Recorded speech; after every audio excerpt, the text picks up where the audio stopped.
won, Marriage there won every climb, so he got maximum points, while the other one, he won all the sprints, and they netted $5,000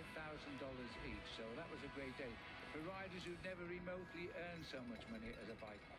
19 and 20 years of age. Then came the chase, shutting the race right down here,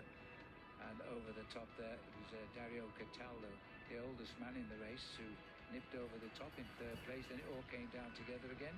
and the battle, this was the decisive